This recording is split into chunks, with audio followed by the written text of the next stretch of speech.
Kate Middleton's Early Years Centre is launching a major public awareness campaign in Britain at a time when the normally safe subject of parenting has a particularly charged atmosphere in the aftermath of Prince Harry's book Spare. The Princess of Wales wants to shine a spotlight on the importance of the first 5 years of a child's life, in which their brain develops faster than at any other time. However, the discussion may be awkward to anyone familiar with the history of royal parenting, and particularly those who have read not only Harry's memoir but also a 1994 biography by journalist Jonathan Dimbleby, based on interviews with King Charles III. What Kate Middleton said about children's early years. Kate said in a statement, "The way we develop through our experiences, relationships, and surroundings during our early childhood fundamentally shapes our whole lives.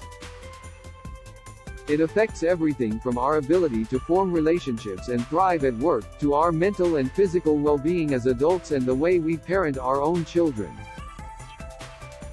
These are the most preventative years. By focusing our collective time, energy, and resources to build a supportive, nurturing world around the youngest members of our society and those caring for them, we can make a huge difference to the health and happiness of generations to come." The princess spoke out as part of the launch of a major campaign to raise awareness of the importance of the first 5 years of a child's life through the Royal Foundation Centre for Early Childhood. There is only one slight problem. While Kate did not mention the royals, Charles has previously painted his own royal upbringing as anything but nurturing, and Harry was publicly criticized in Britain for suggesting this may have led to unhappiness for the generations that followed. Queen Elizabeth II and Prince Philip's parenting of King Charles III. Dimbleby's book was based on interviews with Charles and the then prince's friends, and suggested Charles came to treat his nanny as a surrogate mother.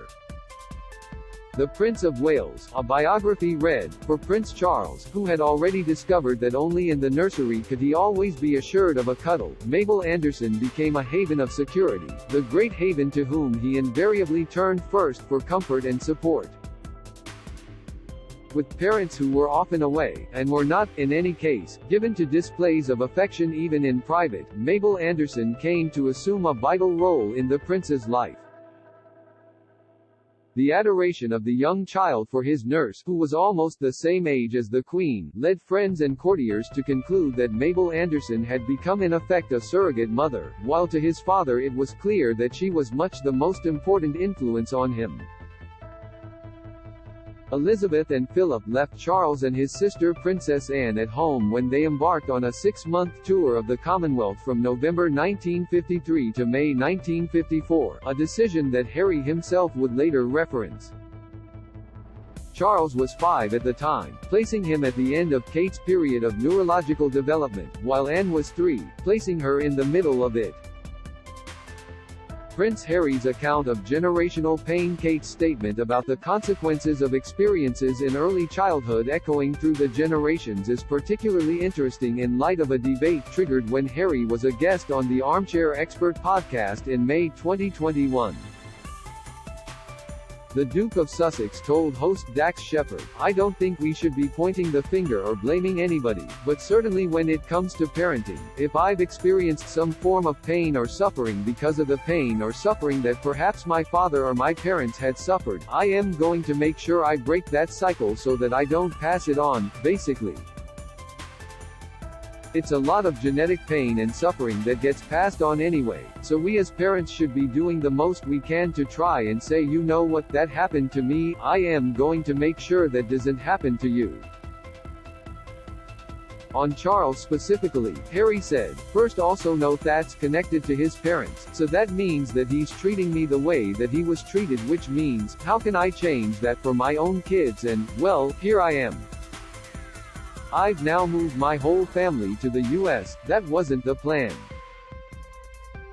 The prince was criticized in the UK media with, for example, a headline in the Daily Telegraph reading, "Prince Harry's genetic pain is an insult to his grandmother." How Prince Harry describes King Charles' parenting in his book Spare. Charles is not the only royal to experience a lack of parental hugging within the institution of monarchy. Spare says that Harry never hugged his grandmother the Queen, meaning Michelle Obama hugged the former monarch more times than him. Harry also described in the book the moment Charles told him Diana had died. What first do remember with startling clarity is that I didn't cry. Not one tear. Pa didn't hug me. He wasn't great at showing emotions under normal circumstances. How could he be expected to show them in such a crisis? But his hand did fall once more on my knee and he said, "It's going to be okay." That was quite a lot for him. Fatherly, hopeful, kind. And so very untrue. Charles comes across as a more attentive parent in the book than many expected, with the king never forgetting that Harry did not like the dark and gently tickling his face to help him off to sleep during the years after Diana's death. However, the impersonal nature of royal relations remains a theme, including in relation to the Queen.